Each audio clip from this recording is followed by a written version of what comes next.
Lekin birinchi 9-chiqqungacha bunaqa raqam yo'q edi-da. Dunyo ekonomiyasini boshqaradigan narsa bu hasad deydi. Kecha qanaqa edim men o'zi, kecha kim edim, kim bo'ldim? Men o'ylayman, Z avlod bu eng oxirgi avlod edi, yoshligida koptok o'ynab katta bo'lgan. Men o'qituvchi bo'laman deb umuman o'ylamaganman. Buni qil, bunga uylan, bunga erga teg, qiyin narsalarni qilishga moyil emasmiz. Ularga ishdan ham ko'ra ko'proq pul qilsak, jentra olish kerak bo'lsa, jentra olish.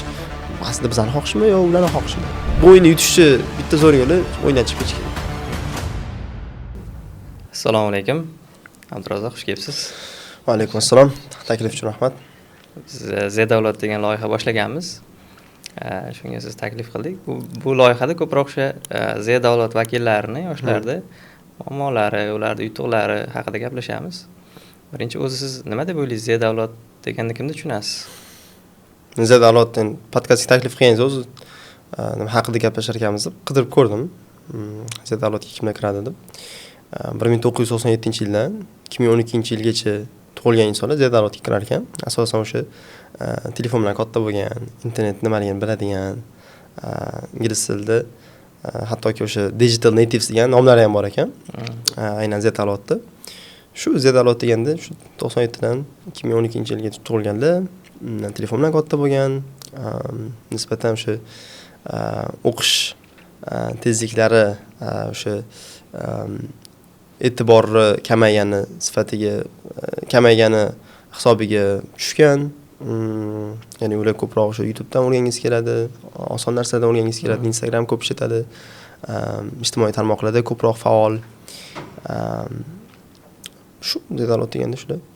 Shu ta'riflar o'zingizga ham tushadimi? Ha, qaysidir ma'noda tushadi, chunki men o'zim ijtimoiy tarmoqlarda juda faolman. Ya'ni content masalasida aynan o'zim content qilib kelaman. Telegramda, oldin Instagramda ham qilardim. YouTube'ga ham harakat qilib ko'rganman. Yana hali rejalarda bor.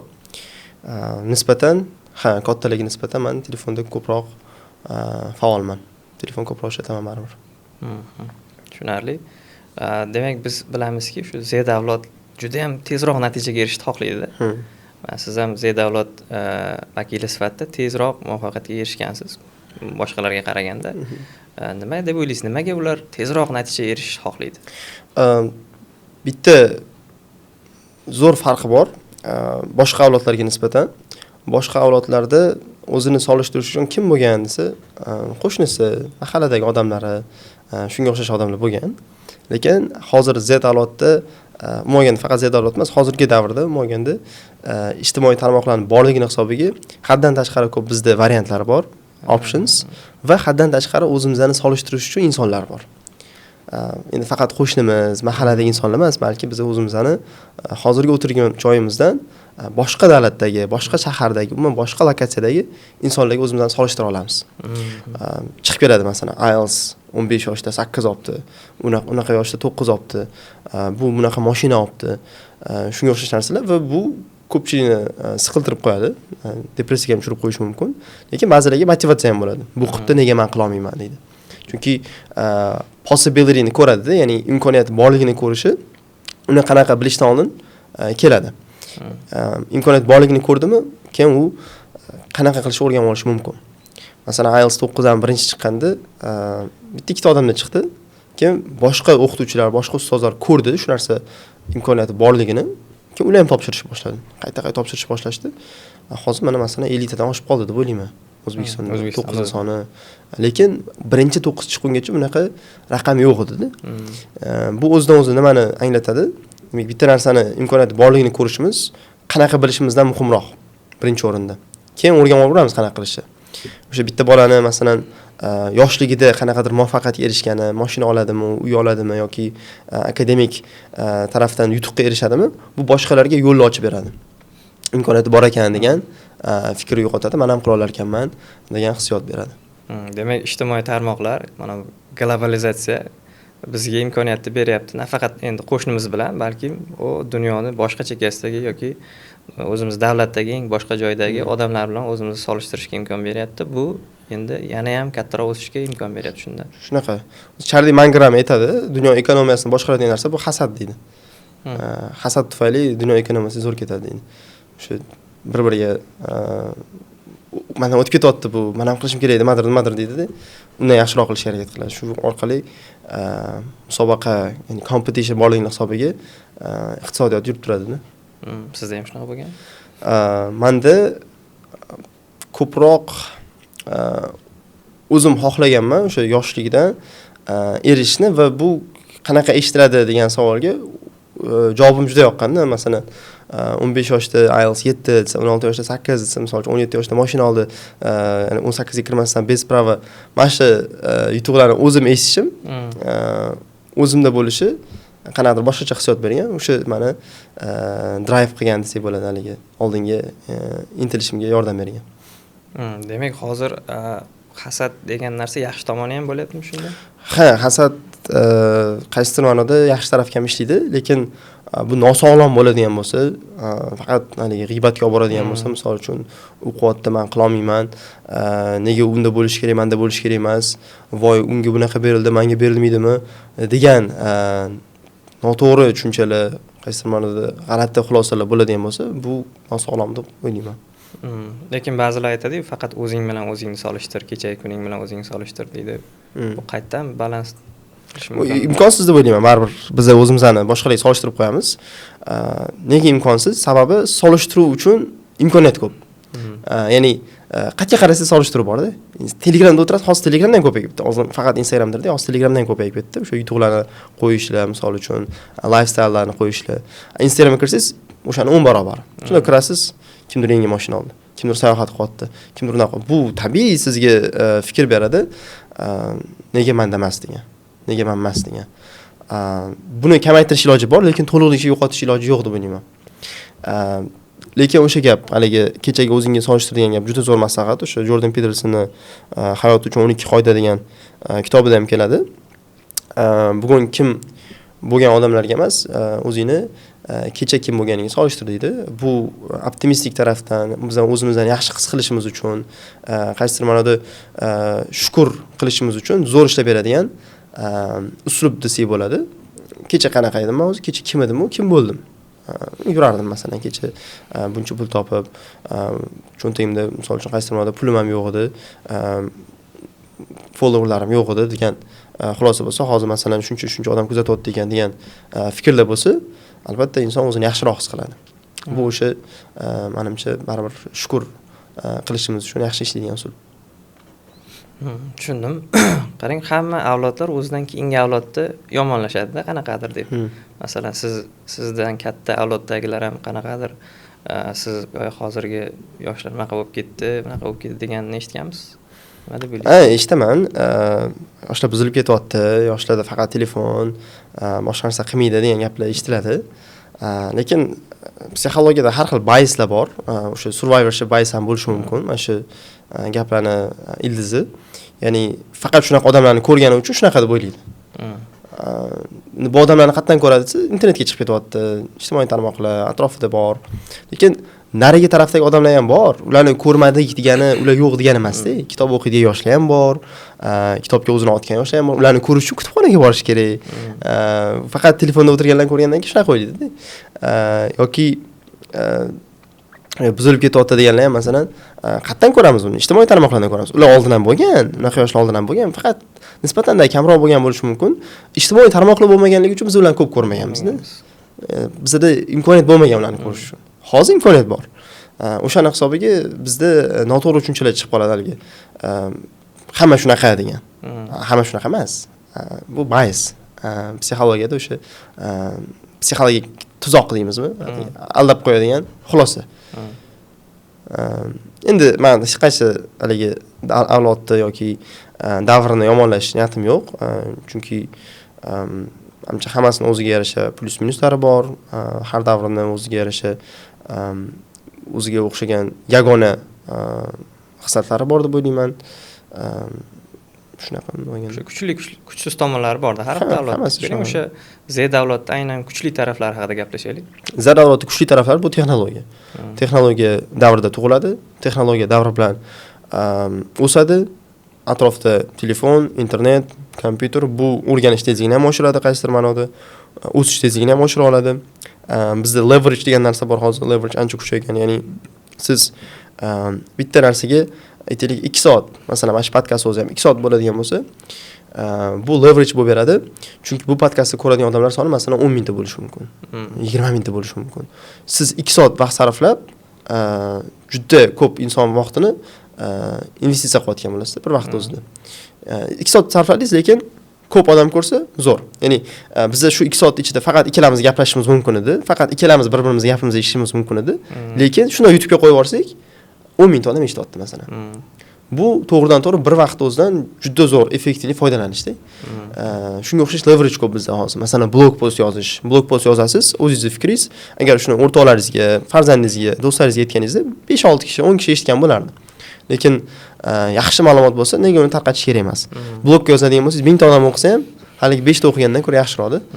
Mana shu narsa leverage bor bizda. Naval Ravikant ham kitobida keladi. O'sha leverage-ga doir narsalar haqida gapiradi u. Misol uchun shaharda yashash, haligi podkast chiqarish, kitob yozish aytadi, shundan tashqari blog postlar yozish haqida gapiradi. Podkast ham shularga kiradi masalan. Shu leverage borligi yoshlarni menimcha eng katta plyusi deb o'ylayman. Bu oldingi zamonlarda umuman bo'lmagan, bunaqa imkoniyat bo'lmagan. Yo, oldingi zamonda ham kitob yozish imkoniyati bo'lgan-ku. Kitob yozish imkoniyati bo'lgan. Bunaqa katta skalda bo'lmagan baribir. Ya'ni u paytda kitob yozardi, lekin uni mashg'ulligi uchun ancha vaqt kerak bo'lganda. Hozir masalan marketing qilsa bo'ladi, e'lonlar qilsa bo'ladi, digital haligi tanishlarga chiqsa bo'ladi, masalan qo'yib ber desa bo'ladi, storieslarga qo'yib chiqsa bo'ladi. Baribir nisbatan tezroqda. Bunaqa imkoniyat bo'lmagan. Bu demak eng asosiysi texnologiyaga moslashib ketishi. Harmoz aytadi, hozirgi davrdan ko'ra hozirgi davrdaqa boy bo'lish hech qachon oson bo'lmagan deydi. Lekin deydi, hozirgi davrdaqa chalg'ish ham hech qachon bunaqa oson bo'lmagan deydi. Ikkalasi ham oson-da. Boy bo'lish ham oson. O'sha kontent ko'p qursa, misol uchun, o'zining sohasida ko'p rivojlansa, tezroq rivojlansa, artificial intelligence bor, sun'iy intellekt chiqdi. Shunga o'xshash narsalar bilan ko'proq zamon bilan hamnafas bo'lib tursa, tezroq rivojlanadi. Lekin ikkinchi tarafi ham bor. Chalg'ish ham oson. Shu Instagram bor, ijtimoiy tarmoqlar bor, likelar, podpiskalar, reaksiyalar ko'payib ketdi. Oson-da, juda chalg'ish oson. Shuni nimadir qilib turasiz, kimdir tars like bo'lsa, SMS keladi. O'chirib qo'ymagan bo'lsangiz. Kimdir podpiska tashlagan bo'lsa, SMS keladi. Chalg'ish ham oson. Hamma kurashyapti diqqatingiz uchun. Shu hamma kurashyapti. O'zingiz kurashmasangiz berib qo'yasiz. Demak, mana texnologiya bilan bular tezroq rivojlanyapti-yu. Masalan, Z avlod tezroq katta bo'lib ulg'ayib qolgandek tuyulmayapti, shunaqa. Ulg'ayib qolishi beam survivorship bias bo'lishi mumkin-da. Ya'ni faqat ulg'ayib qolayotganlarni ko'rgan bo'lishimiz mumkin. Endi mana gap bor-ku, qiyin davrlar o'sha kuchli insonlarni yaratadi. Kuchli insonlar oson davrlarni yaratadi. Oson davrlarni yaratgandan keyin oson davrlar yana kuchsiz insonlarni yaratadi deydi. Bizda qaysidir ma'noda o'sha oson davrga kelib qoldik hozir. Komfortni shundoq masalan darslarni ham internetga kirib o'rgansak bo'ladi, borishimiz shart emas o'quv markazlariga. O'tirib kitobni ham o'qiganda muqovali haligi qog'oz kitob olishimiz shart emas. Shundoq internetga kirsak topsak bo'ladi ham. Oson-da, hamma narsa oson. Va bu oson davr qaysidir ma'noda kuchsiz insonlarni yaratadi. Ya'ni diqqat kamayib ketadi, tashqariga chiqib yurmaydi, bu to'g'ridan to'g'ri o'sha semirib ketishiga, nosog'lom hayot yo'liga, hayot kundaligiga olib borib qo'yadi. Shu qaysidir ma'noda. Demak, hozir boy bo'lish har qanaqa davrdan ko'ra osonroq ekan. Lekin demak shunga erishish ham haligi oson yo'llar bilan haligi nima deydi, odatlarmi, qanaqadir qiladigan ishlaringiz oson bo'lishi kerak, to'g'rimi? O'sha narsalar demak biz qilmayapmiz. O'shalar nima bo'lishi mumkin? Imenda boy bo'lish uchun emas, o'zi yaxshiroq, kuchliroq inson bo'lish uchun desa, hamma qilayotgan ishni teskarisini qilish kerak. Hamma qilayotgan ishni teskarisini qilish kerak. Masalan, odamlar kitob o'qimay qo'ydi. Ko'pchilik kitob o'qimayapti. Sababi o'sha ijtimoiy tarmoqlar mashhurligi. Shuni teskarisi nima? Kitob o'qish. Nega desa, ijtimoiy tarmoqlar diqqatni kamaytiradi, kitob o'qish diqqatni uzaytiradi. Diqqat eng muhim narsa. Diqqatsiz hech narsa qila olmaymiz-da. Ish qilaman desam, produktiv bo'lmaydi. Haligi effektivniy bo'lmaydi. Odamlar nima qildi? Odamlar yurmay qo'ydi. Hozir dastavkalar chiqqan masalan, o'tirasiz, ovqat zakaz qilsangiz bo'ladi. O'zi olib kelib qo'yadi eshigingiz tagiga. Bu to'g'ridan to'g'ri bizani oson hayot yashashimizga sabab bo'lyapti. Shunday teskarisi nima? Shunday teskarisi yurish. Odamlar yurmay qo'ydi, yurishimiz kerak. O'zi hozirgi paytda kuchliroq, boshqadan yaxshiroq bo'lishi eng oson yo'li boshqalar shu qilmayotgan oddiy ishlarni qilish kerak. Yurish bo'lishi. Ijtimoiy tarmoqlarga ham kirmaslik kerak. Ijtimoiy tarmoqlarga kirmaslik, qaysi ma'noda cheklash, uncha kirmaslik emas, cheklash, kamaytirish, yurish, yugurish. Endi yugurish deb aytmayman, chunki o'zim qilmayman uni. Yurishni qilaman lekin, yurib turaman-da ko'p. Kitob o'qish, suhbatlarda qatnashish, kurslar olish misol uchun shunaqa. Qaysidir ma'noda hozirgilar uchun zerikarli bo'lgan ishlarni qilish desak bo'lmaydi? Ha, zerikarli bo'lgan ishlarda o'zi ko'p xayr bor-da, haligi. Qiyinmi? Sizni qiynayaptimi? O'sha narsani qilayotganda zerikib qolyapsizmi? Demak, o'sha yerda nimadir bor. Qaysidir ma'noda. Tushunarli. Mana o'sha Z davlat texnologiya bilan katta bo'ldi. Birinchi esimda 7-sinfda ochki taqqanimda hamma sinfdoshlarim haligi g'alati qarashganda. Nima bo'ldi ko'zingga deb. Hozir masalan ochki taqish oddiy holatga aylanib qoldi, hech kim shuni istamayapti. Bu ham bir minusi bo'lishi mumkinmi? Sog'liqqa ta'sir o'sha Z davlat davri uchun. Ya'ni ko'z nuri pasayishini aytmoqchimisiz? Ko'z nuri, o'sha diqqat pasayish, sog'liqqa yomon ta'sir masalan. Sog'liqqa ta'sirlari bilyapti-ku, mana odamlarda shu diqqati pasayib ketgani eng katta narsa. Men ko'rdim. Statistikani oxirgi 10 yillikda 1,5 daqiqadan diqqatimizni ushlab turish 40 sekundga tushib qolgan. 40 sekundga tushib qolgan. Bu juda katta pasayish, ya'ni bu yana pasayishda davom etadigan bo'lsa, odamlar hech narsalariga buyuk ishlar qila olmaydigan bo'lib qoladi. 1 sekundga tushib qoldi deshekli Instagramda. Hukdi 1 sekund. Ular anaqani aytadi, e'tibor olib qolish aytadi. Ushlab turish boshqa narsa-da. Olishingiz o'zi boshqa narsa. Ushlab turish degani qanaqa? O'sha ko'rishni boshladi, endi necha sekund ko'radi? 40 sekund ko'ra oladimi, yo'qmi? Masalan, 40 sekund ham ko'ra olmaydi o'zi inson. Tarsasa o'tkazib tashlaydi. O'tkazib keyin refleks bo'lib qoladi, miyaga haligi. Undan uzoqda tuyulib ketadi. Bu zerikalilikda tuyuladi. O'shaning uchun qila olishmaydi. O'zi Azakani posti bor haqida haligi uzoq qisqa videolar ko'radi, uzoqlarni ko'ra olmaydi. Uzoqlarni ko'ra olmagandan keyin matn ham o'qiy olmaydi, matn o'qiy olmagandan keyin kitob ham o'qiy olmaydi. Kitob o'qigandan keyin kitob o'qimagandan keyin muammolari hal bo'lmaydi. Muammolari hal bo'lmagandan keyin qochib yana qisqa videolar ko'radi. Aylanib kelib qolaveradi. Shunaqa. Ko'z nuri ham bittasi menimcha, o'sha telefonni ko'p ishlatish, pasayishi, kompyuter o'yinlari, shunga o'xshash narsa. Hozir mana Z davlatdan keyin 2012-yildan keyin Alfa avlod keldi. Bunaqa jiyanlaringiz, tanishlaringiz bormi shu? Ukam shunaqa o'zi. Ukam ko'p o'ynaydi. Bu Z bilan bu avlod qanaqa farqini sezyapsiz? Z bilan buning farqi bundan yana ham shiddatliroq. Men o'ylayman, Z avlod bu eng oxirgi avlod edi, yoshligida koptok o'ynab katta bo'lgan. Futbol o'ynab, ko'chada o'ynab, bolalar bilan haligi o'rtaga tushar o'yinlari, kanallarga borib suzishlar, masalan, shunga o'xshash haligi har xil yosh bolachaligi, beg'uborlik davridagi o'yinlarni o'ynab katta bo'lgan avlod, menimcha eng oxirgisi biz bo'ldik. O'sha Z avlod bo'ldi. 97 dan 2012-yilgacha tug'ilganlar. Bundan keyingilari ko'chada ham men ko'rmay qo'ydim bolalarni. Ko'rsam ham hammaqa o'tirishgan bo'ladi. Telefonda o'tirishgan bo'ladi. Oldilari bolalar koptok tepardi, baqir-chaqirlar qilishardi. Yo'q, hozir yo'q. Kamdan kam ko'raman unaqa bolalarni. O'zim ukaman masalan. O'rtoqlaring bormi desam, bor deydi. Nega o'ynamaysiz desam, mana o'ynayman-ku. Physically haligi jismonan birga emas-da ular, lekin telefon orqasidan birga. Telefon shunaqa narsaki, bizani odamlar bilan birga ko'proq bo'layotgandek his qildiradi. Sotsialsiz yana ham faolroqdek tuyulasiz.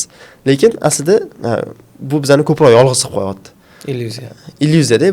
Men shuncha odam bilan gaplashaman, shuncha odam bor, mana shuncha podpiskim bor, shuncha do'stlarim bor deb onlayn yozishyapti, lekin jismonan hech kim yo'q yonida. Aslida yonida hech kim yo'q, yolg'iz. Shunga o'xshash haligi kichkina bolalar hozir o'ylayman ko'pchilik yolg'iz katta bo'lyapti, do'stlarsiz katta bo'lyapti. Va to'g'ridan to'g'ri diqqati tushib ketadi bu sabab. do'stlari bo'lmaydi, misol uchun yoshlikda birga. Men qanaqa xotiralar bo'ladi, masalan, yoshlikni qanaqa eslashadi ular? Men PUBG o'ynaganman, men Counter o'ynaganman, yo bunaqa o'yin bo'lgan desa g'alati-da. Chunki masalan men yoshligimni eslasam, o'sha bolalik paytimni esim keladi, masalan, ko'p to'da yepganlarim, ko'p ko'chada yurganlarim, basseynlarga borganimiz, kichkina bo'lib turibdi. Bolalar bilan urushganimiz keladi masalan. Xayolimga shunaqa xotiralar qolgan. Lekin telefon o'ynaganini eslash g'alati-da, baribir. Shunaqa. Meni ham o'zim yoshligimda eslasam, o'sha to'p o'ynab oyna sindirganim, yiqilganim, qo'lim singani, shunga narsa esga keladi. Endi ular biz masalan notko ular aytishi mumkin, yoshligida nevaralariga aytib berar, balkim notko o'yin bosib o'tirgandek. Yoki PUBG'da kiyim sotib olgandim deydi shu. G'alati. Haqiqatan o'ylab ko'rsa, o'zingda o'ylab ko'rsa. Qo'rqinchli ham. Qo'rqinchli. Lekin mana shu narsani xursand bo'lyapti-da, ba'zi ota-onalar ko'ryapman. Yosh chaqaloq 3-4 oylik telefonni o'sha beshigiga boylab qo'yib beryapti. Uji qo'rqinchli-da, u qo'rqib ketdim o'sha narsani ko'rib. Keyin o'sha hali gapirishni bilmaydi, 1 yoshga kirmagan, haligi Reels'ni o'tkazishni bilyapti-da keyingisiga. U ota-onasi xursand. Ya qaramang, YouTube'da ishlatish bilyapti shu yoshdan deb qo'yadi. Ota-onalar uchun bu vaqtinchalik yechim bo'lib beryapti-da. Bolam yig'lamasin, bolam baqirmasin, xafa bo'lmasin deb telefon berib qo'yishadi. O'ylaydiki, ular muammoni hal qilyapti. Aslida ular muammoni kuchaytiryapti. Chunki u bola ertaga katta bo'ladi, katta bo'lganda hech narsaga diqqat qila olmasa, hech narsaga sabr yetmasa, kuchi yetmasa, hech narsaga jasorat ko'rsata olmasa, ular muammoni hal qilmagan, ular muammoni ko'paytirib bergan bular. Uzoq muddatda katta muammoni, o'zini bolasini potensialini, bo'lish mumkin bo'lgan kuchini ko'rsata olish mumkin bo'lgan jasoratini yo'qqa chiqarib qo'ygan bo'ladi. Uje gapirishi, tili chiqadi-ku bolani, o'sha orqaga surilyapti-da o'sha narsani oqibatidan. Telefon qo'yib beraveradi, ko'rib o'tiraveradi. Ko'rayotgan narsasini ko'rsangiz ham g'alati-da, mayli multfilm bo'lsa desangiz ham, yo'q, har xil narsa chiqaveradi YouTube'da. Juda g'alati. Qo'rqinchli bo'lib qoldi o'sha narsa. Keyin so'rasam, masalan, nega qo'yib beryapsiz desam, buni bermasam jim bo'lmayapti-da deydi. Shunaqa. O'zi o'rgatib qo'yganda o'sha jim bo'lish qiyin-da o'sha. Yoki alternativ nimadir bermaganda unga. Yo'q, o'zi ko'p ota-onalar to'g'ri, buni ayblash niyatim yo'q, lekin ota-ona bo'lish faqat praktikadan, haligi tajribadan keladi deb o'ylashadi-da. Haligi farzandli bo'lsa, keyin o'rganadi ota-ona bo'lishni deb o'ylashadi. Men shuni xato deb o'ylayman. Muammoni hal qilish uchun hech bo'lmasa ozgina ilmini olib qo'yish kerak o'sha holatda-da, ilmi hol deydi. Ya'ni siz shu holatga tushdingizmi, o'sha holatdagi har xil muammolarni hal qilish uchun o'sha haqida hech bo'lmasa bitta kitob o'qib qo'ysin, qaysidir kursga borib qo'ysin, qaysidir ota-onadan o'rgansin, tajribasi borroq, anchadan beri bu ota-bobolardan o'rgansin, misol uchun tarbiya qilish haqida-da. Tarbiya qilishni qanaqadir jiddiy olmaymiz biz. Muammodek ko'rmaymiz-da uni. Hamma o'zini yo'lida qiladi deb o'ylaymiz. Noto'g'ri tushunchada shu. Hech bo'lmasa shu haqida haligi kitoblar o'qib qo'yganda ham, shayximizning kitoblari bor, Baxtiyor oila degan kitob bor masalan. Tarbiya haqida juda ko'p kitoblar bor. Ancha-muncha haligi oldingi davrlarning kitoblarini ham o'qisa ko'p narsa o'rganadi. Shu yozib qo'yilgan hammasi. O'sha farzand qachon yig'lasa nima qilsa bo'ladi, qachon uxlash kerak u, qachon bolalar bilan o'ynash kerak, shu haqida kitoblar bor. Playful learning degan kitob bor adashmasam ingliz tilida. Bolalar haqida-da. Ota-ona sifatida shu holatni ilmini olib qo'yish kerak baribir. Olmadimi, o'zi zo'r deb o'ylagan narsani qilaveradi. Telefon berib qo'yishni, zararli bo'lsa ham. U zararligini bilmaydi-da, o'shaning uchun beradi-da. Ana learningning anaqasi bor-da, haligi ilm olishni ketma-ketligi desak, birinchi o'rinda johillik turadi. Ya'ni ignorance.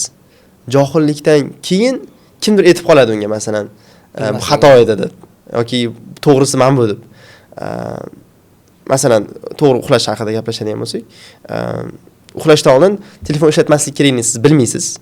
Siz johilsiz, misol uchun. Yo'q, bilmasligingizni ham bilmaysiz. Bilmasligingizni ham bilmaysiz. Bilmasligingizni ham bilmaysiz va men sizga aytdim.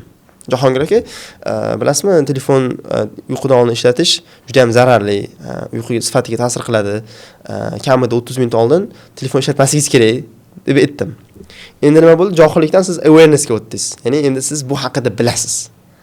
Bilasiz emas, aytaylik, qaysidir ma'noda shundan xabardorsiz. Endi siz meni eshitdingizda, bu hali ilm bo'lmadi. Siz o'rganib ko'rmoqchi bo'ldingiz shuni. Qani rostdan ham to'g'ri bo'ldimikan, to'g'ri aytayotdimikan Abdurazodov internetga kirdingiz. ChatGPT ga yozdingiz masalan yoki kitob oldingiz, o'qidingiz. O'qisangiz rostdan men aytgan narsani aytayotdi ekan. Ha, 30 ming dollar rostdan ham kamida ishlatishni to'xtatish kerak. Bu uyqu sifatiga ta'sir qiladi. Endi bu ilm bo'ldi, haligi ma'lumot bo'ldi sizda. Xabardor emassiz, siz rostdan bilasiz endi buni. Endi mana shu knowledge bo'lganidan keyin endi shu holatga tushasiz-ku, kechqurun masalan bugun uyquga borganingizda telefonni olaymi, olmaymi deganda mana shu ikkita choice bo'ladi sizda. Ikkita tanlov bo'ladi. Yo o'sha ilmingizni ishlatasiz, yo use it yoki ilmingizni yo'qotasiz, lose it. Ya'ni amal qilmaganingizdan keyin esdan chiqib ketadi. Amal qilsangiz, sekin-sekin mustahkamlanib bu odatga aylanadi. Shunaqa ota-onalarning ko'pchiligini muammosi, men o'ylayman, o'zim ham farzand sifatida aytaman, bu o'sha bilmasliklarini ham bilmasligi. Johilliklarini ham tan olmasligida. Avval shuni tushunib olish kerak ekan demak. Tushunish kerak. Agar ota-onalar ko'rayotgan bo'lsa, men xohlagan bo'lardim ota-ona sifatida ham ilm olishlarini, ota-ona sifatida ham o'sha tarbiya haqida o'rganishlarini, faqat o'zi bilgan yo'llardan yurmasliklarini. Demak, boya aytganimizdek, agar sizdan farzandingiz maslahat so'rab kelmayaptimi, demak bu signal bo'lish kerak sizga. Nimadir nito bo'lyapti bu yoqda. Shunaqa narsa. Lekin ko'pchilik tabiiy holanligi farzandi ota-onasidan maslahat olmay qo'yishi, do'stlariga talpinishi, hurmat yo'qotib qo'ygan bo'ladi. Biz eksperiment qilib ko'rdik. Gap ta'sir qilmaydi. O'sha bolachalar telefonga berilib ketgan bolachalarni yig'dikda o'zimizni qarindoshlar ichida oddiy o'yin o'ynatdik. Bir-birini qo'liga urish, shunaqa sanash, jismoniy o'yin. Haligira mazza qilib o'ynadi.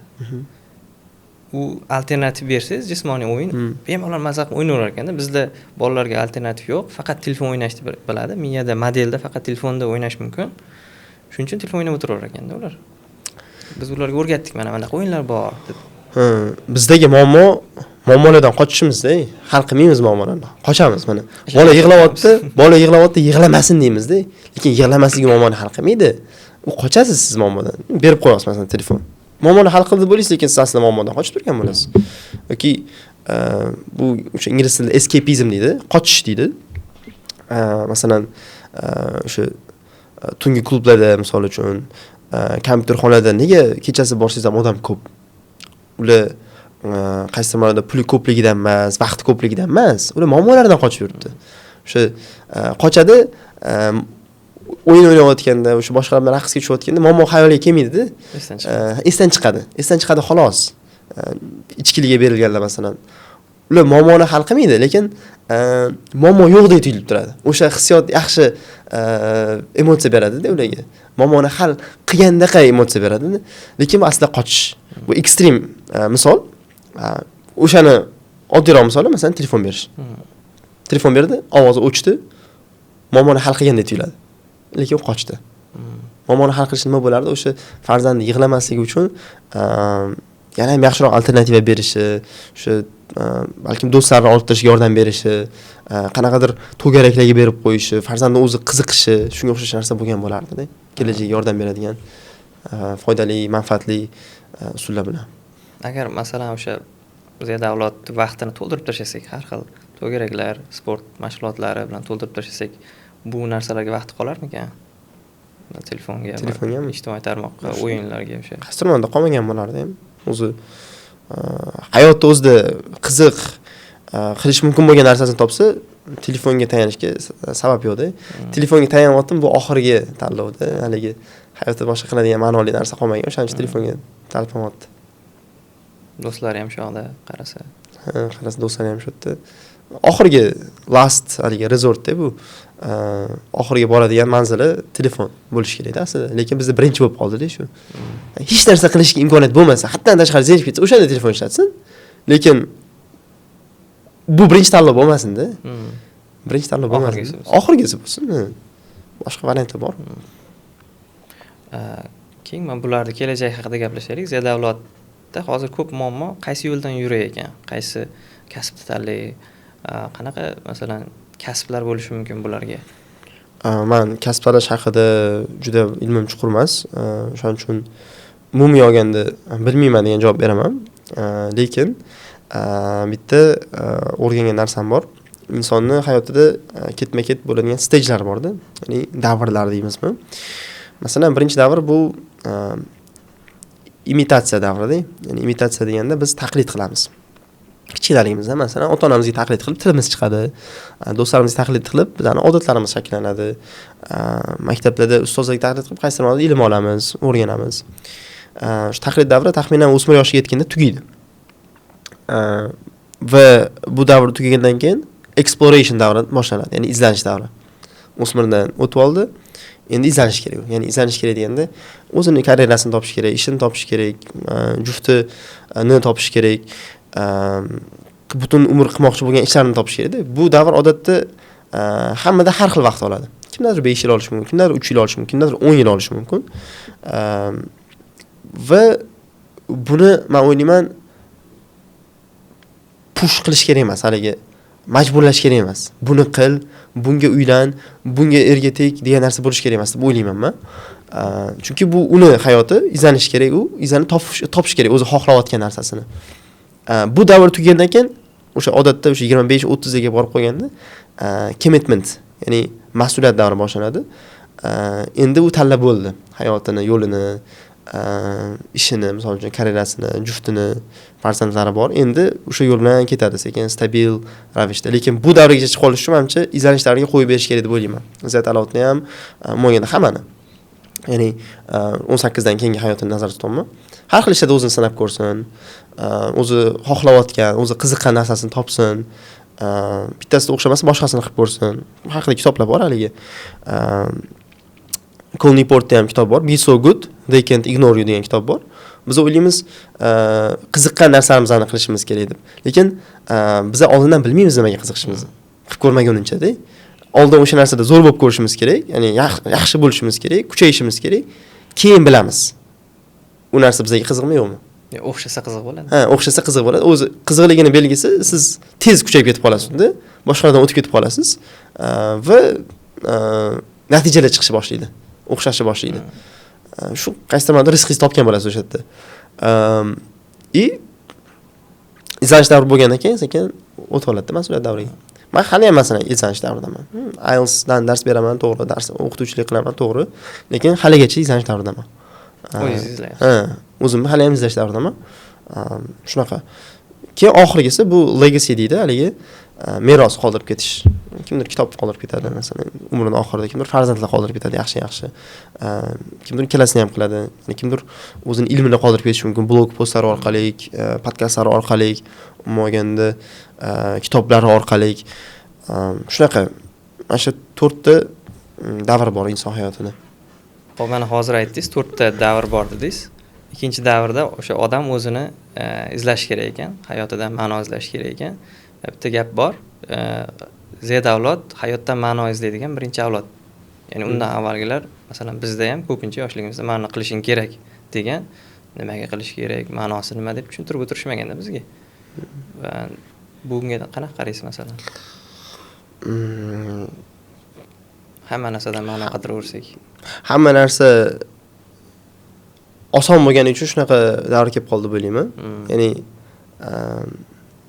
bo'sh vaqt borda hozir yoshlarda. Yoshlarda emas, o'zi umumiy olganda ko'pchilikda. Ya'ni nisbatan osonlashgan ishlash, o'qish va bo'sh vaqt qolganligi uchun ham shunaqa ma'no izlaydigan payt kelib qoladi-da.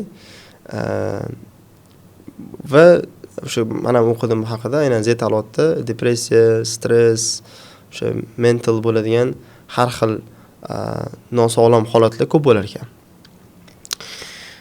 Buning sabablaridan bittasi shu tanlov ko'pligi, ikkinchisi men o'ylayman solishtirishga imkoniyatlar ko'pligi va uchinchisi davr nisbatan osonligi. Shunaqa. Ya'ni inson band bo'lib tursa, uni vaqti bo'lmaydi, haligi ma'no izlashga-da. Vaqti bor-da, o'shaning uchun izlayapti. Existential crisis degan narsa bor masalan. O'zimda ham bo'lgan. O'sha to'liqligicha hamma narsani savolga tutadi masalan. Nega o'zi yashayapman? To'g'ri yashayapmanmi? Yashashim kerakmi? Misol uchun yana nima qilishim kerak? Keyingi ish nima bo'ladi? Qachon bo'ladi? Shunga o'xshash narsalar. Odatda o'sha o'zi oldindan bor narsa bu, haligi universitetga kirgandan keyin ko'pchilikda bo'ladi. Nega desa, universitetgacha maqsad qilgan bo'ladi-da, undan keyingi maqsad aniq bo'lmaydi. Kirdi, keyin o'ylab qoladi, nima qilishim kerak o'zi deb. Keyin odatda o'sha uylanadi, farzandli bo'ladi, misol uchun turmushga chiqadi. Bu muammoni hal qilmaydi. To'g'ri, hali farzand ma'no beradi, oilasi ma'no beradi, mas'uliyat bo'ladi, lekin bu ham ozgina cho'zib beradi xolos. Muammoni kechiktirib beradi. Keyin 40 ga kirganda yana bo'ladi. Haligi farzandi 18-20 ga kirgandan keyin уже ota-onasini tashlab chiqib ketayotgan bo'ladi. Misol uchun o'qishga ketadi yoki turmushga chiqishi mumkin, uylanishi mumkin. Mana shu yerda yana keladi, ya'ni existential crisis. To'g'ri yashadimmi o'zi? Mana farzand qilman, nima bo'ldi, endi nima bo'ladi degan savol yana kelish boshlaydi. Bu tabiiy, lekin haligi stress, depressiyalar ko'payishi solishtiruv ko'pligi deb o'ylayman. Imkoniyat ko'pligi o'shanga. Oldingilarda bu narsa bo'lmagan, sababi ular ko'pchilikni ko'rmagan. Hayot osonlashgan sari o'sha depressiya bu narsalar ko'payib ketadi. Mana ikkita kitob bor. Bittasi Factfulness. Factfulnessni o'qisangiz, dunyo qanaqa zo'r bo'lganini bilasiz. Zo'r bo'lib ketdi. Meditsina rivojlandi, unaqa narsalar rivojlandi, har xil avtohalokatlarning soni kamaydi, aviatsiyada o'sish bo'ldi. Juda zo'r. O'qiysiz, optimistik xayol keladi. Vau, men yashayotgan dunyo zo'r ekan deysiz. Lekin mana shuni zo'rligini o'zi minus. Keyin ikkinchi kitob bor, Mark Mansonniki, Everything is hammasi rasvo degan kitob bor. Uni o'qisangiz, u tushuntirib bergan. Qanaqasiga mana shu plyuslar, mana shu davrning zo'rligi, davr oson bo'lib qolganligi, nega bizda mentally shu depressiya, stress bo'layotganligini tushuntirib bergan. Shuning uchun hamma negativ yurar ekan-da, ko'pchilik gapni qarasak. Hamma narsa oson bo'lib qoldi. O'shaning uchun dangasalik paydo bo'ladi. Dangasalik paydo bo'lgandan keyin ishoqmas bo'ladi. Ishoqmas bo'lgandan keyin qiladigan ishi bo'lmaydi. Misol uchun, keyin mana shunaqa savollar tutaveradi. O'ziga o'zi keyin stressga, depressiyaga kirib ketadi. Bu yana aylanib yuraveradi mana shunaqa cycle. Demak, biz hozir oson davr bo'layotgan bo'lsa, kutishimiz kerak, keyingi davrlar ozgina qiyin bo'ladi bizga. Katta ehtimol bilan. Keyingi davrlar qiyin bo'lishi ehtimoli juda baland deb o'ylayman. Chunki hozir oson davrda kuchsiz insonlar rivojlanadi. Ya'ni odamlar kuchsizlanib boradi, to'g'ri. Boshlangan bu narsa уже. Boya aytdik-ku mana. Vaqt, diqqat sifati, diqqatning uzunligi, davomiyligi 1,5 daqiqadan 40 sekundga tushdi. Bu yana tushishda davom etadi. Bu o'rtachada, kimlardir bundan ham yomonroq, kimlardir bundan yaxshiroq. Kitob o'qib yurgan bo'lsa, masalan, haligi diqqatni ko'proq talab qiladigan narsalar qilib yurgan bo'lsa, o'qib yurgan bo'lsa, misol uchun, ularda yaxshilanib qoladi, lekin ko'pchilikni oladigan bo'lsak, bu yana tushib boradi. Bu to'g'ridan-to'g'ri diqqatsiz odamlarni yaratib qo'yadi keyin. Diqqatsiz bo'lgandan keyin bitta ish qila olmaydi, eplay olmaydi, sabr etmaydi, chidamaydi. Keyin qiyin davrlar boshlanadi. Krizis, pul topolmaslik, ocharchilik bo'lishi mumkin. Endi men taxmin qilib tashlashga haligi kuchim yo'q, lekin bo'lishi mumkin-da, mana shunaqa possibilities bor. Mana siz onlayn dars o'tasiz-ku, offlayn ham o'tgansiz, to'g'rimi? Offlayn ham o'tgan. Ikkalasida masalan o'zlashtirishda qanaqa farq bo'lgan? Ya'ni onlaynga hozir ko'payib ketyapti-ku o'rganuvchilar. Ya'ni Z davlat ko'proq onlayn narsa o'rganishga nima moyilligi bor. Sifatda va farq bo'lsa kerak. Offlayn ko'p o'tmaganman. Shuning uchun xulosa qilishimga yetarli darajada ko'p o'tmaganim uchun men bu haqida fikr berishim qiyin. Va farqlariga ham juda ko'p e'tibor bermaganman, chunki juda qisqa bo'lgan. 1 oymi dars berganman offlayn, intensiv gruppa bo'lgan. 12 ta o'quvchi o'qib, 3 tasi 7 olgan. Endi onlaynni anchadan beri o'tib kelaman. Lekin men sezilyapti oxirgi payt onlaynda ham tanlov ko'payib ketdi-da, o'qituvchilar ko'p. Tanlov bo'lgandan keyin paradox of choice bo'ladi. Qaysiga kiraman deydi. Keyin bitta hammasiga kirib chiqaradi. O'rganolman deb o'ylaydi, asli hech narsa o'rganmayotgan bo'ladi. Kanallar ko'payib ketgan hozir masalan. Kanallarni kuzatadi. Mana shuni o'zi o'rganish tezligini oshiryapti, o'rganolman deb o'ylaydi, asli hech narsa qilmayotgan bo'ladi. O'zini o'zi aldab bergan bo'ladi. Illyuziya-da. Onlayn yaxshi-ku, ya'ni tezlik tarafdan, lokatsiyani nima desam ekan, bitta lokatsiyaga bog'lanmasligini hisobga olsangiz, bu juda zo'r. Vaqt tarafdan, ya'ni bir vaqtning o'zida siz istalgan joyda o'tirib 2x ga ko'rib ko'rsangiz bo'ladi, 2x ga qo'yib ko'rsangiz bo'ladi. Istalgan o'qituvchidan o'rgansangiz bo'ladi, xohlagan o'zingiz, xohlagan ustozdan o'rgansangiz bo'ladi. Bu tarafdan zo'r. Sizga vaqtingizni tejab beradi, borishingiz shart emas. Lekin minusi nima desa, minusi chalg'ish ko'p. ijtimoiy tarmoqqa kirgandan keyin u yerda albatta boshqa saytlar bor, boshqa ijtimoiy tarmoqlar bor. Kirib ketish oson juda ham. Kimdir SMS yozib qolsa, o'rtoq yozib qolsa masalan, yozish ehtimoli baland, tirs keladi, yozish kerak. Keyin chalg'iydi. Lekin diqqat shunaqa narsa, 15 daqiqadan keyin alfa mod degan narsa bor. O'shanga o'tgandan keyin chalg'isa yana 1 daqiqaga tushib qoladi. Ya'ni birdan yana 15 ga chiqish kerak-da. O'sha vaqt diqqatni buzoradi. Diqqat bo'lmagan paytda aslida hech narsa o'rganmayotgan bo'ladi. Esda qolmaydi o'qigani bilan. Hozir juda haligi oson bo'lib qoldi-da, multitasking qilish. Bir vaqtda o'zi ko'p narsalar qilish, ham o'qiydi, ham kitob o'qiydi, ham bu yoqda SMS yozib o'tiradi. Aslida hech narsa qilmayapti. Effektiv emas, samarador emas. Samarador bo'lardi. Bitta o'tirdi, masalan 15 minut masalan kitob o'qishga 15 minut kirib ketsa, keyingisidan o'zi boshlanadi o'rganish. Haqiqiy o'rganish o'sha 15 daqiqadan keyin boshlanadi. Kurslarda ham shunaqa. Kirdi, o'tirdi, o'shaning uchun ham boshida aniqa bo'ladi. Offline darsda ham, onlayn darsda masalan, Celtada ham shunaqa o'rgatishyapti. Lead-in degan narsa bo'ladi. Ya'ni kirib sirasi darsni boshlab ketmaysiz. Ular bilan ozgina gaplashasiz, kontekstga kiritasiz. Masalan, biz bugun mana bunaqa dars o'tamiz deb turib, hech narsa hali o'rgatmadingiz. Shunchaki mavzuni tanishtiryapsiz. O'rganish qismi keyin o'sha 5-10 daqiqalardan keyin boshlanadi. Nega desa, birdaniga o'qish o'rganib keta olmaydi. U birinchi fokus berish kerak. Diqqat berish kerak. Diqqat bergandan keyin ushlashni boshlaganda o'rganish boshlangan bo'ladi. Shunaqa onlaynni yutqazadigan tarafi ham shu. Ya'ni o'quvchilarni fokusini ushlashi qiyin. Offline yutadigan taraf shu, lekin vaqt tarafdan, haligi lokatsiya tarafdan offline baribir yutqazadi. To'g'ri kerak men. Demak, tushunmaganlar uchun birinchi odam o'zi beta modda bo'ladi. Adashmasam beta modda. Keyin 15 minutdan keyin bitta narsaga e'tibor qaratib, diqqat qaratib tursangiz, 15 daqiqa siz alfa modga o'tasiz. Bu modda, ya'ni bu rejimda siz miyangiz 4x tez ishlaydi, adashmasam 4x edi. Shunaqa bo'lsa kerak.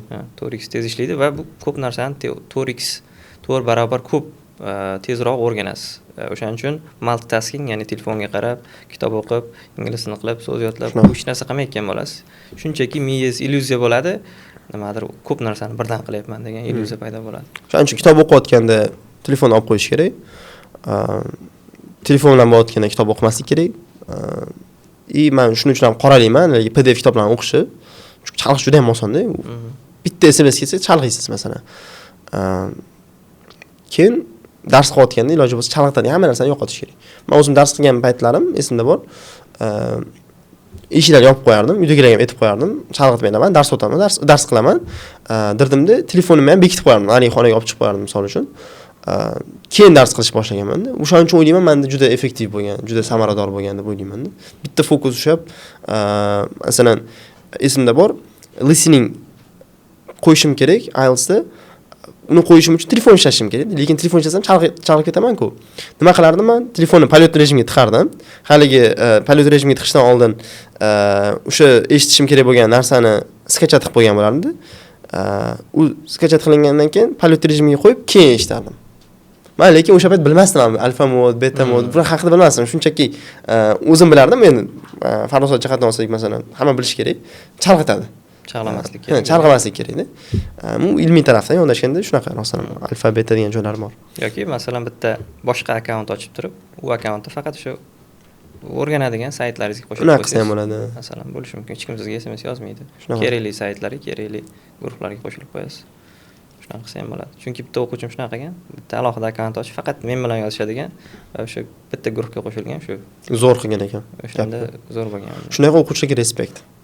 Faqat o'qituvchisi aytayotgani uchun, faqat kimdir aytayotgani uchun qilmaydi, o'zi ham biladi nima qilishni, o'zi ham izlab topadi-da qanaqadir yo'llarini. Maza qilaman shunaqa o'quvchilarga. Ularni avtodidakt desak bo'ladi, ya'ni o'zi o'rganadi. Siz faqat unga ilhom berasiz. Faqat ilhom berasiz. Qolganini o'zi olib ketaveradi. Qiziqtirib qo'ysangiz bo'ldi. Men aytaman, o'quvchini o'sha miyasini qayerda bitta knopkasi bor. Shuni topib bosa olsang bo'ldi, o'zi o'qib ketaveradi. Shunaqa. Hammada shu o'zi. O'qituvchining asosiy vazifasi biz o'ylaymiz ilm berish deb o'ylaymiz, yo'q, aslida ilm berish emas. Asosiy vazifasi ilhom bera olish. Qiziqtira olsangiz o'rganadi ham, hamma ko'p, kitob ko'p. Siz bilmagan narsani sun'iy intellekt biladi hozir masalan. Siz bilmagan narsalarni podkastlarda aytishyapti, kitoblarda aytishyapti. Siz unga ozgina o'sha ilhom bera olsangiz, tushuntirib bera olsangiz, masalan, nega muhimligini ko'rsatib, natijalar bilan misol uchun qaysidir ma'noda yoki darsingizga qiziq o'tib kirib ketsa bo'ldi, yo'q, oson. Masalan, o'sha onlayn darslaringdagi o'quvchilarni analiz qilib turasizlar, masalan, o'zlashtirish. Ha, darajasi qanaqa? analiz qilib turamiz. Nechta odam qatnashyapti, qancha kiryapti, nechtasi kirmayapti. Garvardda bu haqida statistikasi bor, tadqiqoti bor. O'zi YouTube'dagi videolardan ham ko'rib olsak bo'ladi. Tadqiqot shuni ko'rsatgan, onlayn kurs boshlagan o'quvchini atiga 10% bitirar ekan. Atiga 10% bitirar ekan. Biz bunga yechim qilib, ya'ni mana shunaqa bo'lmasin, boshlagan o'quvchilar koeffitsiyenti, ya'ni o'sha foizi tushib ketmasin deb, dars qilmasa chiqarib yuborish rejimini qo'yganmiz. 3 kun dars qilmadimi, 3 ta ketma-ket yoki qora ro'yxat degan narsa bor. Tushdimi shu narsaga gruppadan chiqarib yuboramiz. Shunda bu qolganlarga ko'rsatadi, kurs qanchalik muhimligini, biz jiddiy olayotganimizni. Odatda bizga 10% tushib qolmaydi. 10% gacha borib qolmaydi. Kursni bitiradiganlar soni odatda 50-60% bo'ladi. Bu Garvardda tadqiqotdan ancha yaxshiroq natija beradi. Offlaynda ham shunaqa menimcha, offlaynda ham ketib qoladigan o'quvchilar bo'ladi. Bor. Bitira olmaydi oxirigacha. Chunki bu inson tabiatida bor narsa, haligi qiyin narsalarni qilishga moyil emasmiz. Qochib qolasiz. Qochish yaxshi ko'ramiz haligi. Cheatinglarni, qanaqadir usullari, shortcutlar bo'lsa, oson bo'lsa, tez bo'lsa, o'shanaqa yoqadi. Nafsimizga yoqadi masalan. Nafs qiyin narsalar qilgisi kelmaydi. Qiynalib yoqmaydi. Lekin qiyin narsalarda hamma muhim ish, hamma haligi xayr qiyin narsalarda. Shunaqa. Qiyin bo'lmaganda hamma erishgan bo'ladi. Qiyin bo'lmaganda hamma qilgan bo'ladi. Hamma erishgan bo'ladi rostdan. To'g'ri. O'sha mana men so'ramoqchi bo'lgan narsam, necha foiz Z davlat qatnashadi, necha foiz yuqori millenium deymiz o'shalar. Buni bitta pol orqali qilgandim, kanalda qilganman. Kursda ham orada qilgan bo'lsam kerak, ko'p qilmaganman buni. Statistikalar shuni ko'rsatadi. Mani kuzatadiganlar, mani darslarimga qatnashadiganlarning katta qismi 60-70% 18-25 atrofidagi odamlar. Z davlat demak. 16-25 desa to'g'ri bo'ladi. 16-25 atrofidagi odamlar. Shu maktab 9-10, 11 sinf o'quvchilari, keyin bu yoqda bakalavr, magistraturaga topshiradiganlar. Shular ko'p kuzatadi. Undan pastkilari ham bor, alfa avloddagilar ham bor. Uncha ko'p emas lekin ular. Tepadagilar ham bor. O'shalar necha foiz milleniumdagilar? 97-yildan balandlar. Qidirib ko'ramizmi? Mayli. Aniq statistika esimda yo'q. Necha yoshdasiz degan pol qilganman.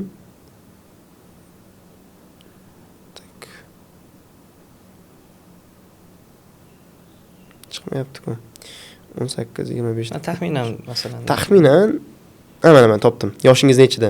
16-17 bosganlar 50% bo'lgan ekan. 2023-yilgi statistika bu. 15 dan pastlari 8% bo'lgan ekan.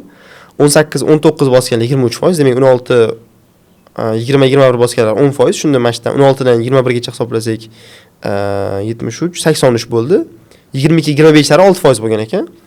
Demak, buni ham qo'shib yuborsak, zetalot deb 89%mi? 89% odam taxminan zetalot ekan menda. Qolgani 1%, 26-30, 31-40, 1%, 40 pluslarga 1%, 15 dan pastlar 8%. Men bilmoqchi bo'lgan narsam bu yerda Z davlat bilan 97-yildan buyog'i va millenium avlodda onlaynda qanaqa o'zlashtirishi, shuni farqini bilmoqchi edim. Qanaqa bo'lyapti? Kim tugata oladi? Necha foizi? Afsuski buni bilmayman. Chunki buni bilish uchun yana tadqiqot qilib ko'rishimiz kerak. Chuqurroq kirib ko'rishimiz kerak. Yaxshi insight bo'ldi. Men o'zim qilib ko'raman, xudo xolis. Kursda haligi shunaqa kirib ko'rsak bo'ladi chuqurroq. Boyagi mavzuga bitta qaytaylik-da. Birinchi qiziqish paydo bo'ladi deydi ko'pchilik. Lekin bitta narsani qilib ko'rasiz, yaxshi ketsa, boshqalardan yaxshi qilsangiz, keyin qiziqish paydo bo'ladi. To'g'ri. O'shaning uchun ham ko'pchilik haligi IELTS instruktorlardan so'rasangiz, men hech qachon haligi o'qituvchi bo'lishni o'ylab ham ko'rmagandim. O'qituvchi bo'lishni xohlamaganman deydi yoshligimda. Ular qilib ko'rgan, lekin yaxshi ketgan, keyin qiziqib qolgan. Sizda ham shunaqa bo'lganmi? Xuddi shunaqa bo'lgan menda. Men o'qituvchi bo'laman deb umuman o'ylamaganman. Ya'ni onlayn ustozlarni ko'rganman, dars berishini ko'rganman, o'zim qatnashib ko'rganman. Kurslarni tugatib, o'zim natija olganimdan keyin yosh bolaman, masalan 15 yosh, qo'limda 7 bor. Shunchaki fikr kelgan, men ham qilib ko'raychi deganman. Men ham dars berib ko'rish qanaqa bo'lar ekan? O'sha paytda 300 tami odamim bor edi, juda kam edi. Voice messagelar orqali, ovozli xabarlar orqali dars o'tib ko'rganman birinchi. Qarasam, fikrlar kelgan, yaxshi men o'rgandim, unaqa bo'ldi. Keyin hozir eshitib ko'rsam, uncha zo'r narsa ham o'rgatmaganman-da. Keyin kurs ochib ko'rganman. 10 ta odam bo'lgan qatnashgan. o'shandan 6 tasi to'lab kirgan. 90 ming so'mmi bo'lganda kurs. Keyin 4 tasini majburlab olib kirganman. O'qiyman, o'zim tekin qilib beraman deb olib kirganman. Sababi 10 ta bo'lsin degan fikrim bo'lganda, nega u fikrim qayerdan kelgan? U fikrim Azakani postidan kelgan. Birinchi 10 tasini topolsangiz bo'ldi degan postlari bor edi o'sha paytda. Boshlab beradi-da 10 ta. Keyin dars o'tganman, kurs o'tganman, o'tsam kurs tugadi.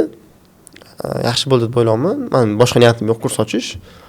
Bitta o'quvchi natija tashlayapti menga 15 kunlardan keyin. Assalomu alaykum, yaxshimisiz?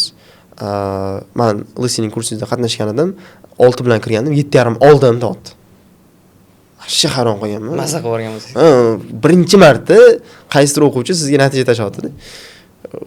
Juda boshqacha emotsiyalar o'tgan. Keyin natijani kanalga tashlasam, men hali ham niyatim yo'q kurs ochish. Tashlasam, lichkamga, kommentariyada yozishyapti. Izohlarda yana bormi kursingiz, qatnashaylik, shunga o'xshash narsa bo'ldi. 20 ta bo'ldi. Keyin 20 tadan keyin natijada yana ko'proq chiqdi. Dars o'tgandan keyingisi menimcha 40 ta bo'ldi adashmasam. Shunaqa ko'payib ketaverdi. Mana hozir oxirgi kursimiz sprint 1-2 qilib ochdik. Sprint 1da oradan mana 3 yil o'tdi. 2022-yil o'tgan bo'lsam o'sha kurslarimni. Hozir 2025 570 ta o'quvchi qatnashdi. 570 ta o'quvchi qatnashdi. Bor yo'g'i 10 tadan boshlangan. 10 tadan ham 4 tasini men majburlab olib kirganman-da. Shunaqa boshlanar ekanda. Boshlab olish o'zi qiyin, boya aytganimizdek. Boshlab ko'rsa keyin biladi. Unga yoqadimi, yo'qmi? Va u narsada yaxshi bo'lib borayotganini belgisi bu unda natija ko'rsatayotgani. O'zi talab bo'ladi. O'zi talab bo'ladi. Odamlar so'rashni boshlaydi, maqtashni boshlaydi odamlar. Voy darsingiz zo'r ekan, maza qildim, rahmat degan xatlar kelishni boshlaydi. Bu faqat o'qituvchilikda emas, hozir ham gaplashyapman, men bibliografiyada masalan. O'zi bilmasligi mumkin yaxshiligini, zo'rligini o'zi bilmasligi mumkin. Chunki odatda talanti bor odam talanti borligini bilmaydi, uni kashf qilish kerak. Tez ketadigan odam nega tez ketayotganini bilmaydi. Odamlarni so'kadi qaytanga, nega sekin yuradi biladi, tezroq yursa-chi deydi.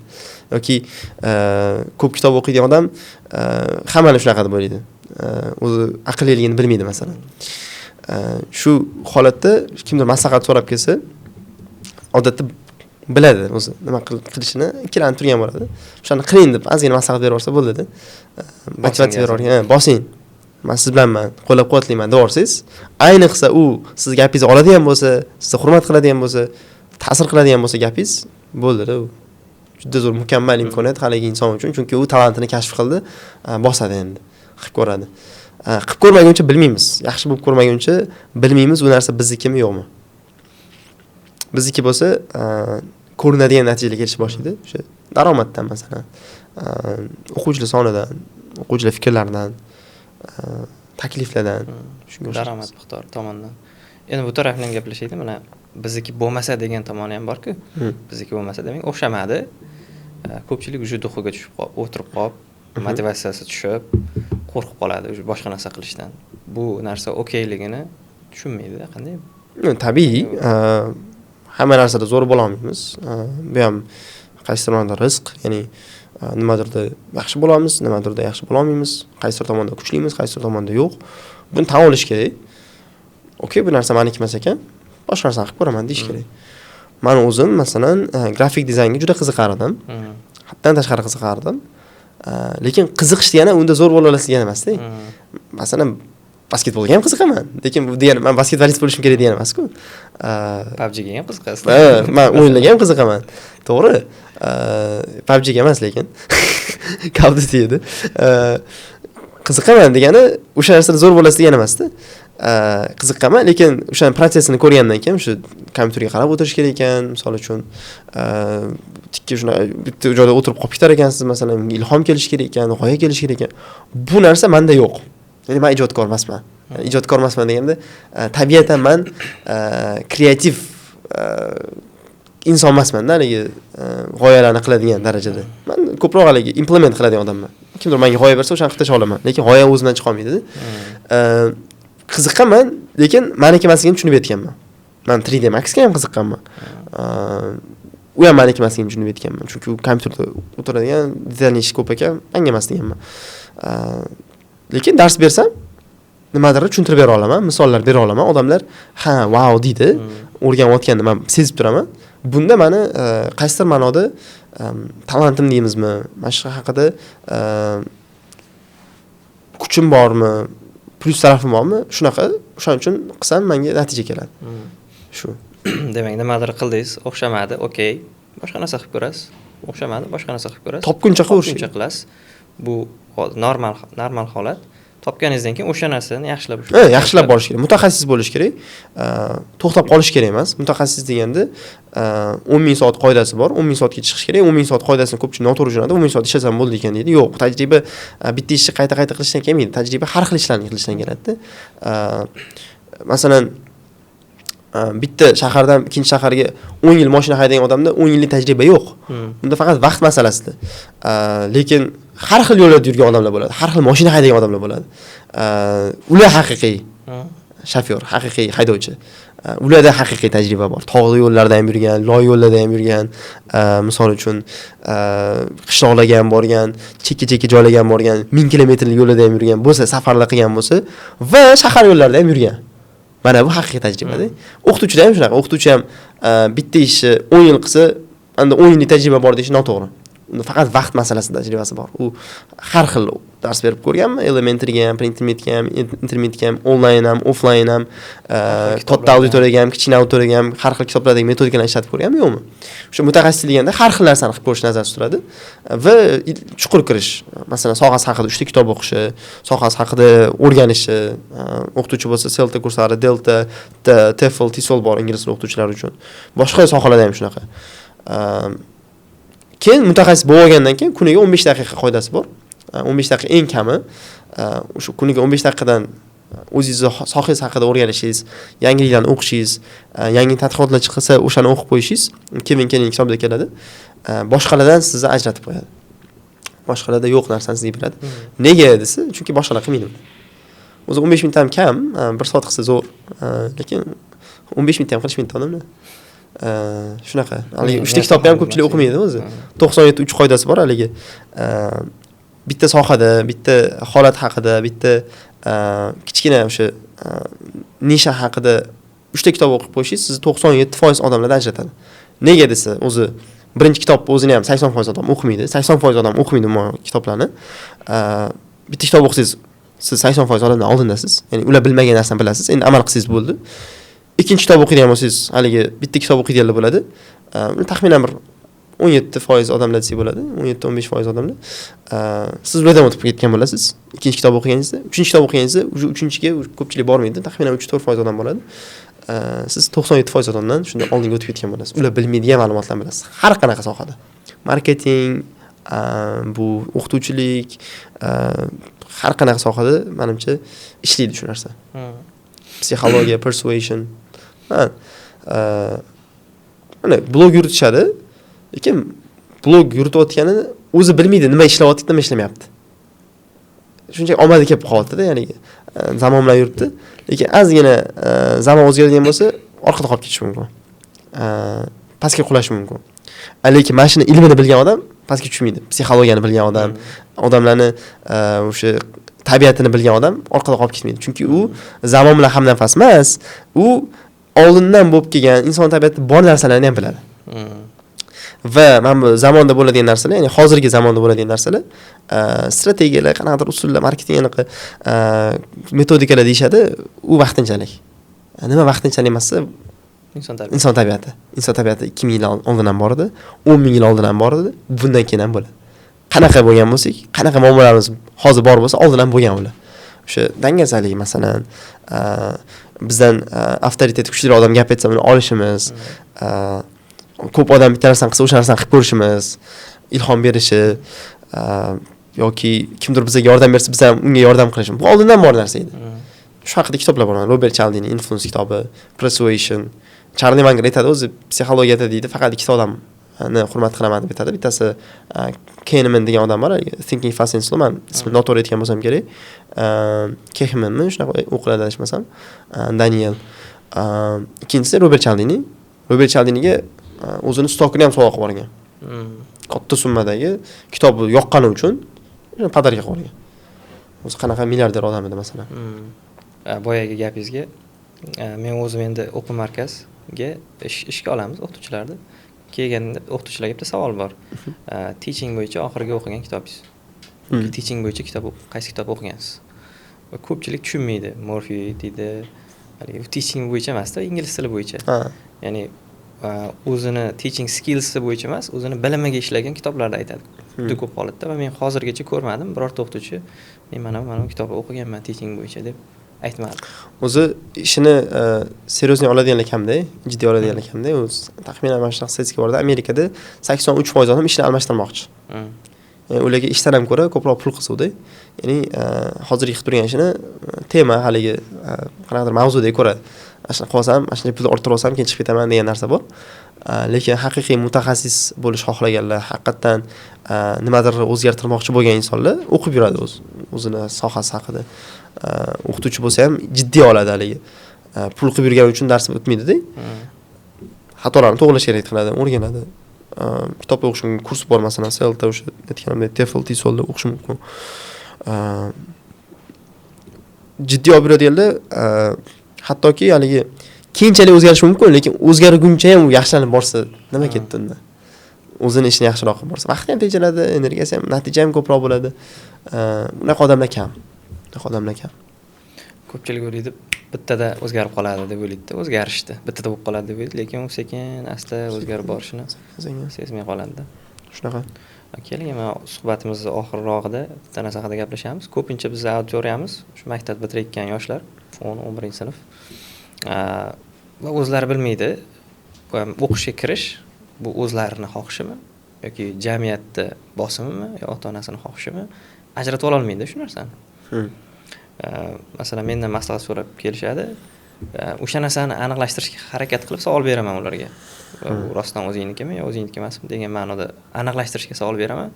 Demak, siz meni o'qishga kirishimni xohlamaysiz degan kelib qoladi. Yo'q, kiraver. Prosta o'zing xohishing bo'lsin. Nima qilmoqchiligingni bilgin keyinchalik.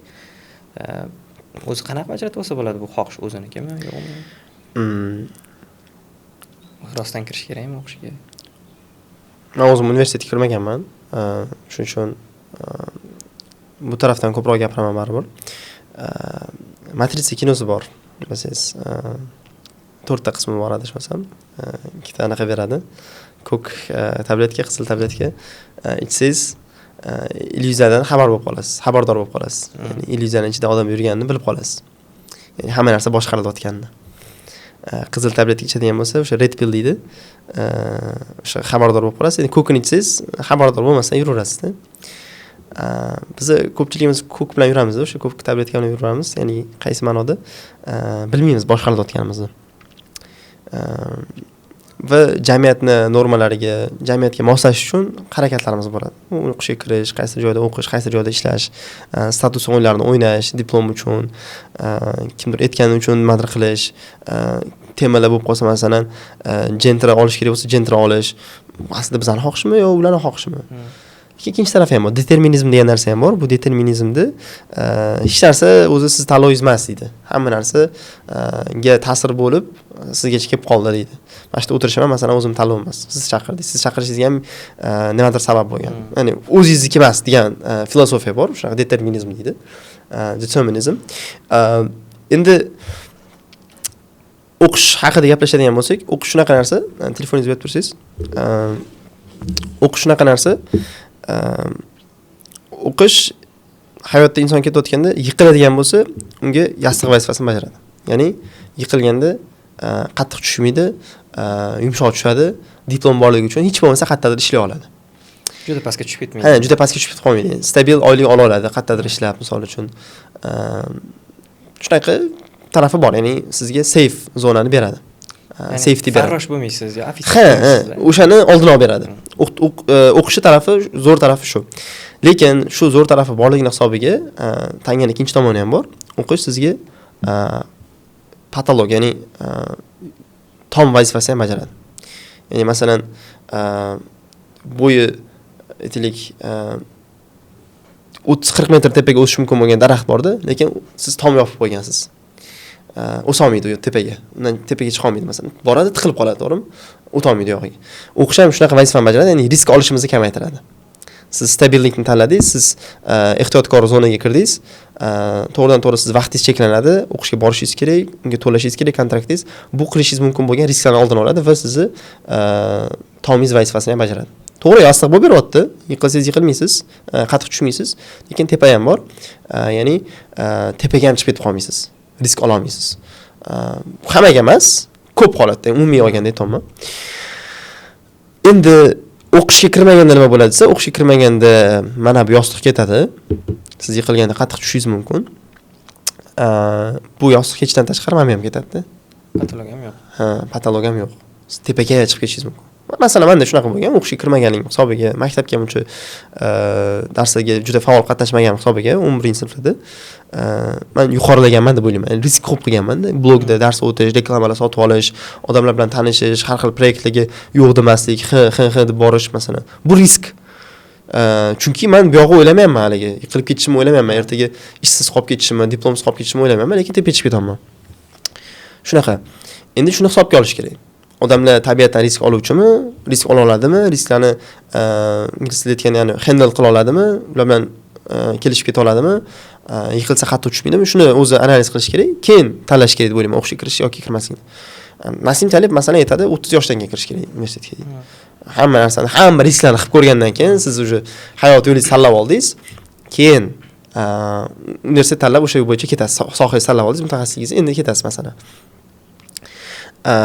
Chunki universitetga kirayotganlar o'zi bilmaydi ham o'sha sohada qoladimi yo'qmi. Statistika bor, Amerikadagi universitet bitiradiganlar 65% o'sha sohasida ishlamas ekan. Menimcha bu statistika bizda yuqoriroq. Shofyorlarni ko'rib qolamiz, masalan, haydovchilar men deydi jahon tillarida o'qiganman, men deydi botda o'qiganman, men deydi bunaqa universitetda o'qiganman, lekin haydovchilik qilib yuradi. Sababi nima? U o'zi xohlagan, o'zi qilish mumkin bo'lgan sohadan ketmaganda o'qib qo'ya qolgan, etishgani uchun, kimdir jamiyat etgan, ota-onasi etgan masalan, va qaysi ma'noda imkoniyatini ham cheklagan u. U boshqa ishlar qilish mumkin edi, eksperimentlar qilib ko'rish mumkin edi. O'sha pulni, masalan, kontrakt etadigan pulni biznesga sarflab ko'rish mumkin edi. Endi o'qishga kelganda men aytgan bo'lardim. Xohish o'zidan bo'lsa, ya'ni xohish o'zidan bo'lsa deganda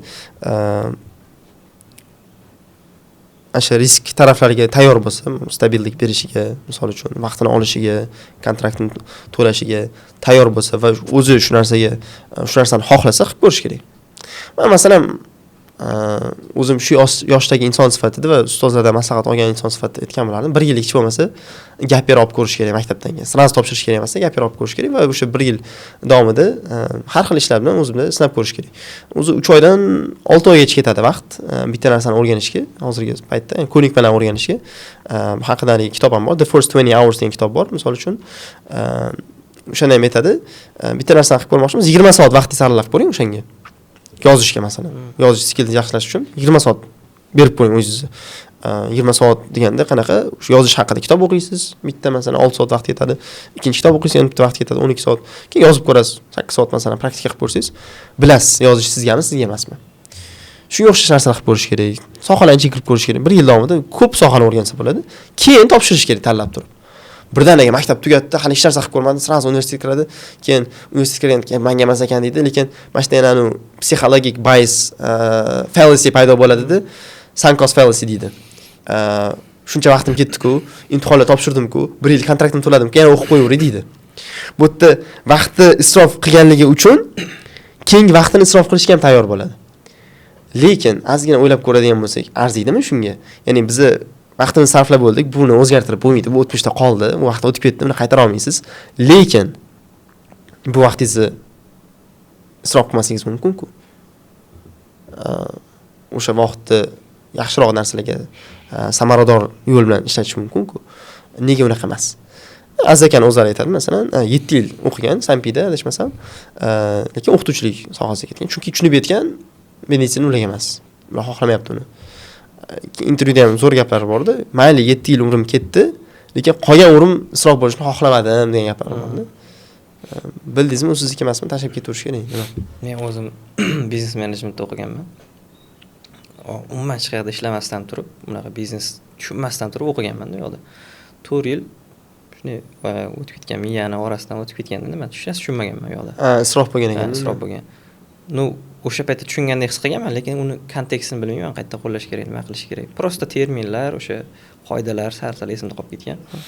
Endi mana biznes qilganimdan keyin endi biznes kursiga borsam, deyapman, endi tushunyapman haligi narsani. Sirazi qayerda qo'llash kerak, qayerda uni apply qilish kerak tushunib yetdim. Demak, men o'yladim, nimadir ishlab ko'rib, o'sha soha yoqdimi, shu bo'yicha keyin o'qi.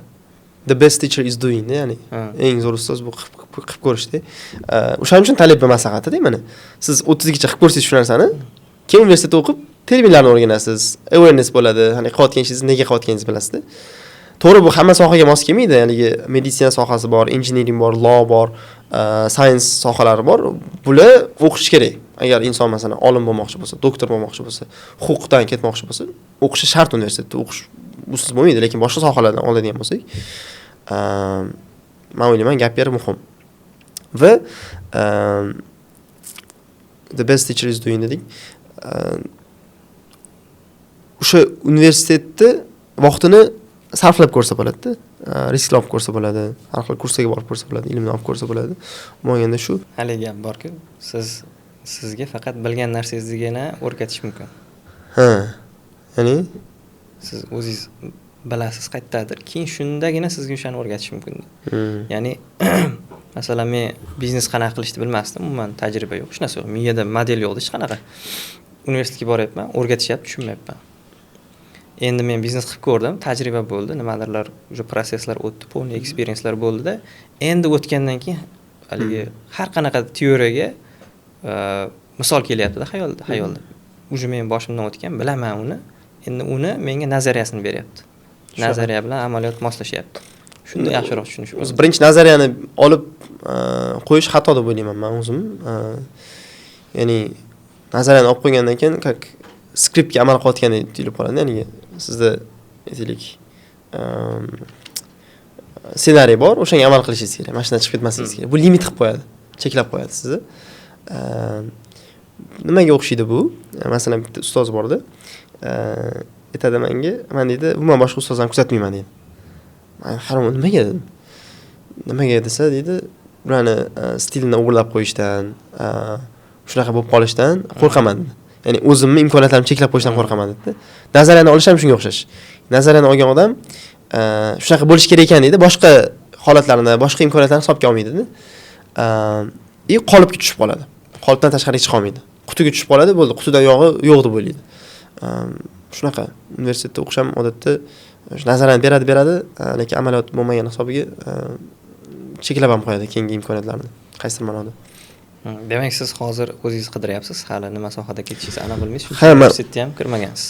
Universitetni jiddiy olaman, men jiddiy narsa deb o'ylayman. Kirsam yaxshisiga kirishim kerak.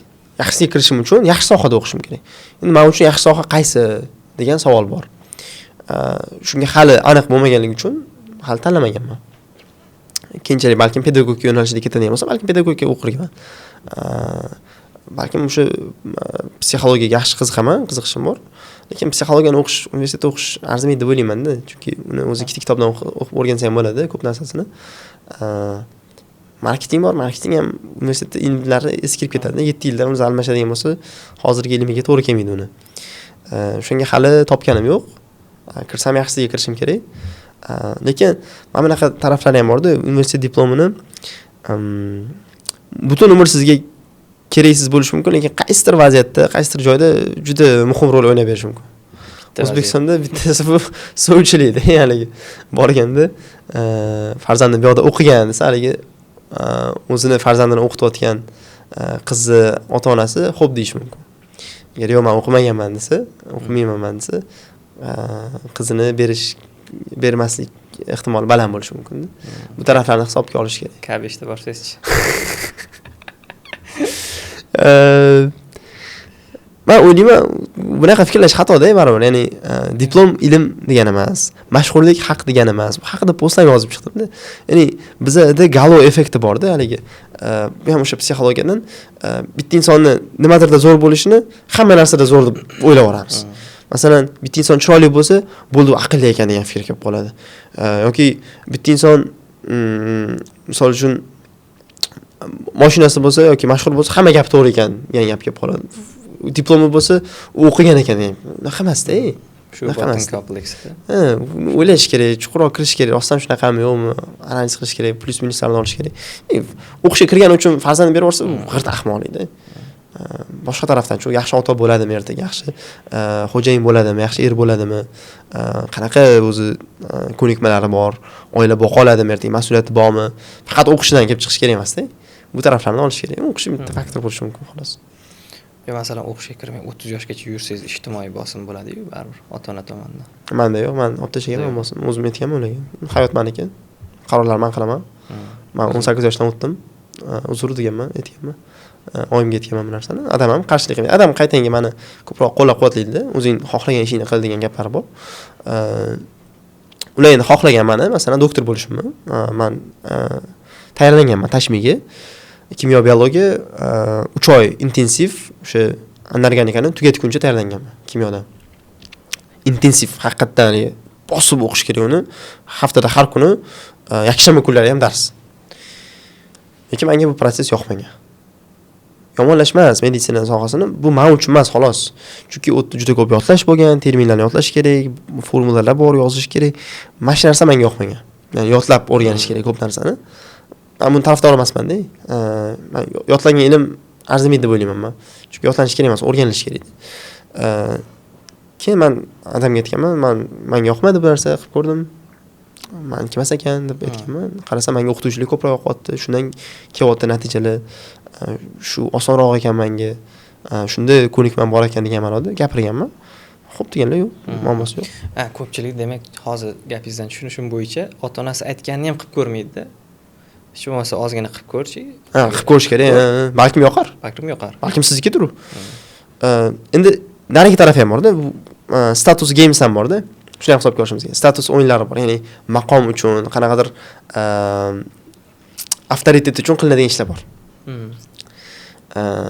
Bu hamma joyda har xil. Akademiklar bilan o'tirib qolsangiz, bu diplomlaringiz, bakalavr o'qiganmi, qayerda o'qigan, qaysi maktabda o'qigan, bakalavridan keyin magistratura bormi, diplomi bormi, PhD'si shunga o'xshash ana o'yin shunaqa. Keyingi eng zo'ri kim? Eng zo'ri o'sha hech kimda yo'q diplomi bor odamda. Bu masalan mashinaga qiziqadigan odamlarda bo'lishi mumkin. Yaxshiroq mashina haydash, mashinasini tuning qilishi, masalan, shu kolonkalar qo'yganmi, qanot qo'yganmi, masalan, yasatganmi, bo'yatganmi, shunga o'xshash bu statusga ketadi. Qanaqa benzin qo'yadi. IELTS'da ham bor eng qizig'i. IELTS usuldan qatdan tashqari mana shu narsa haqida kerak qiladigan bo'lsa, bu statusga ham bo'lish tabiiy-da. IELTS 8.5 olgan, bu 9 olgan. Bu 9 olganlar orasida qanaqa bo'ladi, bilasizmi?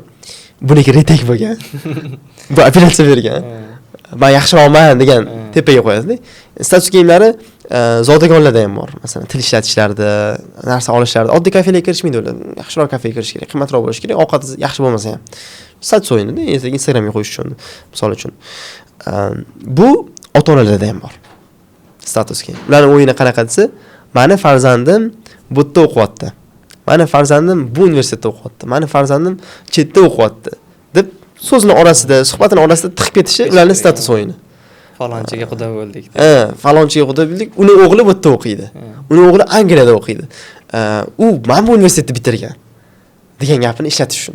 Bu endi qanchalik to'g'ri mana shu gapni ishlatish uchun 4 yil vaqtini sarflash. Qanchalik to'g'ri mana shu gapni aytish uchun ota-onasi uni farzandiga 4 yil kontrakt to'lashi. Men o'ylayman arzimagan bo'lardi. Men ham shu o'yinni o'ynab qo'ygandim-da. Abdurazaqxonov bilan podkast qildim deb. Bu bilmadim endi. Men arzimasam kerak bunaqa status o'yinlariga. Shunaqa. Bor shunaqa status o'yinlari juda ko'p. Haddan tashqari ko'p. O'zimiz ham bilmaymiz ekanda ba'zida o'ynaymiz. Ba'zida bilmaymiz shunaqa. Bilmasligimizdan ham bilmaymiz. Bu o'yinni yutishni bitta zo'r yo'li o'yindan chiqib ketish kerak. O'ynamaslik kerak bo'ldi. Keling oxirida o'sha Z davlatlar vakillariga bir 3 ta kitob bilan 3 ta kino tavsiya qilaylik. Aynan o'shalarga mos bo'lsin, o'shalarda davrida o'qish kerak, undan keyin o'qisa kechi уже. 18-25 o'sha atrofidagi yoshlarda hozir so'raymiz.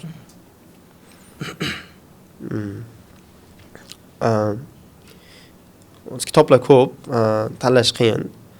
men o'ylayman baribir holatingizga mos bo'lmasa ular hech narsani o'zgartira olmaydi.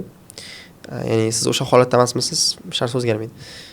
Chunki masalan bitta inson aytishi mumkin, mana bu kitob meni hayotimni o'zgartirdi deyish mumkin, lekin siz uni o'qib hech narsa o'zgarmasligi mumkin-da. Nimaga desa, u o'sha holatda o'qigan uni. Men beradigan maslahatim shunaqa o'zi sal bias bo'ladi. Men o'ylayman, hammani psixologiyadan xabardor bo'lish kerak deb o'ylayman. Aynan o'sha qilayotgan qarorlarimiz, nega qilayotganimiz, shuning uchun Robert Cialdini'ni birinchi navbatda maslahat beraman. Hamma joyda maslahat beraman. Influence degan kitob bor, ta'sir etish psixologiyasi. Buni o'qib qo'yish kerak. Chunki ko'p qarorlarni biz o'zimiz qilmayotgan bo'lamiz-da. Bizga qildirishayotgan bo'ladi, manipulyatsiya bo'ladi. Ota-ona tomonidan ham, do'stlar tomonidan ham, reklamalar tomonidan ham buni bilib qo'yish kerak. Juda muhim. Ikkinchisi bu men o'ylayman puldan xabardor bo'lish kerak. Puldan deganda pul topish ilmidan ham, pul topishdan tashqari muhim bo'lgan narsa bor, ya'ni uni ishlatish ilmi ham. Ko'pchilik faqat topishni o'rganadi, qanaqa topsam ekan deydi, lekin ishlatishni o'rganishmaydi. Ishlatishni o'rganish ham juda muhim, chunki men o'zim analiz qilib ko'rdim, ancha-muncha pulimni isrof qilib yuborarkanman. O'sha isrof qilayotgan joylarni o'rganish kerak va bo'lganda ishlata olishni o'rganish kerak. Buning uchun Morgan Housel'ning The Psychology of Money degan kitob bor. Pul psixologiyasi, o'zbekchasi ham chiqqan. Shuni o'qishni tavsiya beraman. Endi uchinchisi nafs tarbiyasi ham muhim. Albatta o'sha nafs tarbiyasi haqida ham bitta kitob o'qigan yaxshi. O'zbekchada Men degan kitob bor, Fatih Tumaniki. Buni ham maslahat qilaman. O'zim 2 marta o'qiganman. Buni ham o'rgansa ancha-muncha balans bo'ladi. Influence ham chiqdi tarjimasi. Ta'sir etish psixologiyasi aytdim-ku, bormi? Tarjimasi chiqdi uni ham. Lekin yaxshi tarjima bo'libdi. Yaxshi tarjima? Shunaqa deyishdi. To'g'ri, ko'p kitoblar yaxshi tarjima bo'lmaydi, chunki eshitdim, tarjimonlar ko'p yaxshi oylik olmas ekan, shuning uchun ishini qiziqmasdan qilar ekan. Lekin yaxshi tarjimalar bo'lgan bo'lsa juda xursandmiz. Ko'paysa zo'r bo'lardi shunaqa tarjimalar. Men xohlayman, masalan, Senekani kitoblari, Mark Aureliyaning kitoblari ham o'zbekchada chiqishini, Kafkaning kitoblari o'zbekchada ko'payishini, shu o'xshagan kuchli yozuvchilarni kitoblari o'zbekchada bo'lishini xohlayman. Defining Decade shuni o'qiganmiz? Defining Decade. Yo'q. Ota-onalar haqidami? Ota-onalar uchunmi? Yo'q, haligi hal qiluvchi 10 yillik degan kitob. Defining Decade. Yo'q, o'qimagan ekanman. Yaxshi kitob. O'qimayapsiz? Yo'q. Shuni tavsiya qilasiz deb o'yladim-da, chunki Azaka tavsiya qilaniladi shu masalan. Azaka tavsiya qiladigan kitoblar bor. The Almanac of Navarrikan, bu ham zo'r. Ikkinchisi o'sha How to Fail at Everything and Still Win Big, bu ham zo'r kitob. O'zim o'qib ko'rdim. Uchinchisi Kevin Kelly bor, ko'p maslahat beradi, Nassim Taleb bor. Shularni maslahat beradilar. Bular ham zo'r. Maslahat beraman men ham. O'qigan inson sifatida. Avval Ravikantni 3-marta o'qib tugatdim men.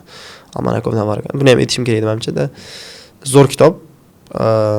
Biznes haqida, pul haqida uchinchisi baxt haqida. Falsafiy yondashuv. Kinolardan ko'p kino ko'rasizmi? Men kino ko'p ko'rmayman. Kino ko'rish targ'ibiga sal qarshiroqman. Yaxshi kinolar bor, o'zimga yoqqan, aynan endi hozir tavsiya qilsam, har xil ssenalari ham bor-da kinolarda. Xo'p, men ko'proq psixologiyaga qiziqqanim uchun menga yoqadi